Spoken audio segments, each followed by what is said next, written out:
Doctor محمد حمید اللہ علمی امامت، فکری بصیرت اور روحانی شخصیت، ایک عہد ایک دبستان۔ دوستو، ڈاکٹر محمد حمید اللہ دنیا علم و عمل میں اپنی شخصیت اور وقار آفری مہمات کے سبب زندگی کی آخری سانس تک شرف و عظمت کا حوالہ رہے۔ اس کا سبب ان کی فکری مجاہدے، موقر مقالے، عالمگیر مراسلے، منفرد تالیفات کے اجالوں نے ان کو اپنے عصر کا جینیس نابغہ بنا دیا۔ مغربی دنیا میں ان کی دلیل اساس حوالوں کے سبب اور حکمت مآب مارکوں کے سبب ہر دانشگاہ نے انہیں اپنایا اور آنے والے زمانوں کو ان کی حکمت مآب تحریروں کی پناہوں میں رکھا۔ دیکھیے، یہ ہم لسانی شخصیت کے سبب جن کا وجود عہد بنا، بلکہ ایک بھرپور عہد کی علامت بن گیا۔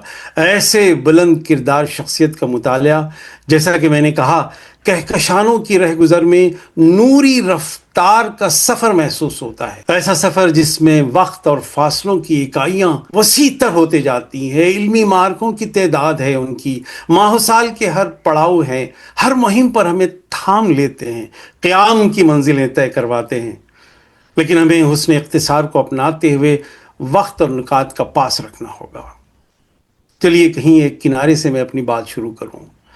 ڈاکٹر محمد حمید اللہ حیدرآباد دکن کے ایک رب رنگ تہذیبی خانوادہ میں 19 فروری 1908 میں پیدا ہوئے۔ 17 دسمبر 2002 کو 95 برس کی عمر میں امریکہ کے شہر فلوریڈا میں اپنے خالق حقیقی سے جا ملے۔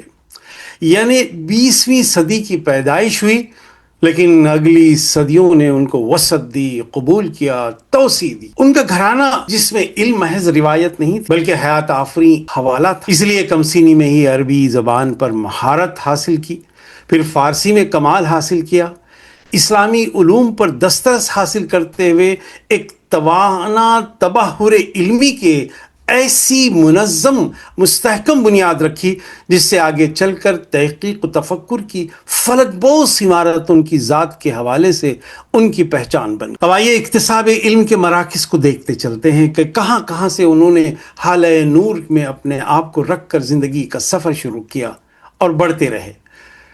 پہلا مرکز حیدرآباد دکن کے مدرسہ دارالعلوم، پھر حیدرآباد میں جامعہ نظامیہ، پھر دکن میں جامعہ عثمانیہ کے علمی سفر کے پے در پے پڑاؤ ان کے سفر کی گزرگاہ تھی۔ یعنی ان کا تعارف اس طرح سے بھی ممکن ہے کہ دکن کی جامعات نے انہیں علم دیا، دکن کے بادشاہ، علم پرور بادشاہ نظام نے انہیں اسکالرشپ دی اور عالمی دانشگاہوں کو بھیجا، جس کے سبب زبان اور قانون کے اس طالب علم کی حیات میں ایک عجیب ہمگیری ہمیں نظر آتی ہے۔ ہم وقت علمی مہمات کی مصروفیت، خاموش استغراق کہ ایسے کہ گویا ایک چلتا ہوا کتب خانہ ہو، ایک ایسا علمی چراغ جس نے تنہا کھڑے ہو کر تاریخ کے اندھیروں کو روشنی سے بقیہ نور کر دیا۔ اور ذرا دیکھیں تو ان کی ہر کتاب ایک ایسا باب الداخلہ، ایسا دروازہ بن گئی جو قاری کو نئے جہانوں کی سیر کرواتا ہے۔ ان کی شخصیت، علمی وقار، فکر کی گہرائی اور تحقیقی دیانت کا ایسا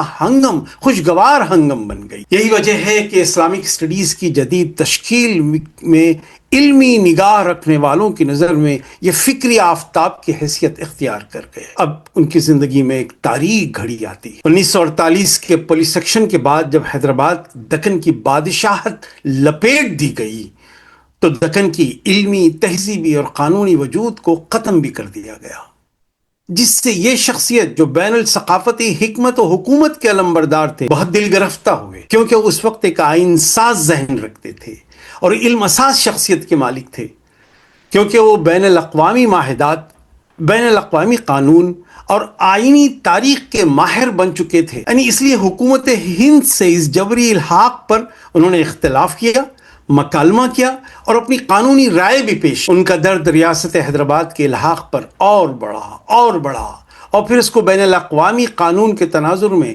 درست نہیں سمجھا۔ ان کا یہ موقف جذباتی نہیں تھا بلکہ قانونی، دستاویزی، اصولی تھا۔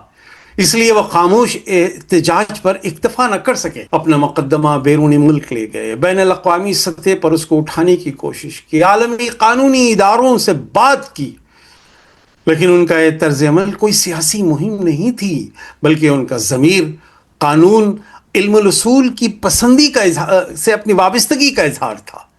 انہوں نے اقتدار سے تصادم نہیں کیا، ٹکرانے کی کوشش نہیں کی، مگر اصول پر سمجھوتا بھی قبول نہیں کیا۔ پھر کیا ہوا؟ وطن چھوٹا، ریاست بکھر گئی، مگر انہوں نے علم کی آزادی اور فکری خودداری کو جلا وطنی پر ترجیح دی۔ پھر فرانس چلے گئے، اور یہی انتخاب ان کی پوری زندگی کا سب سے بڑا بلیغ مقدمہ ہے۔ انہوں نے ہندوستان اور دکن کی محبت میں پھر کسی ملک کی شہریت قبول نہیں کی، عارضی کاغذ پر ساری زندگی گزاری، آخری سانس تک مہاجرت کی زندگی گزار دی۔ ان کی ہجرت روزگار کے لیے نہیں تھی، ان کی ہجرت دین کی شہادت کے لیے تھی۔ پردیس میں رہنا ان کے لیے جلا وطنی نہیں تھی، ایک دینی سفارت، ایک ربانی ذمہ داری۔ یعنی ڈاکٹر حمید اللہ علم کو ہجرت سکھائی۔ وہ مہاجر تھے، لیکن ہر شکایت اور شکوے سے خود کو ہمیشہ پاک رکھا۔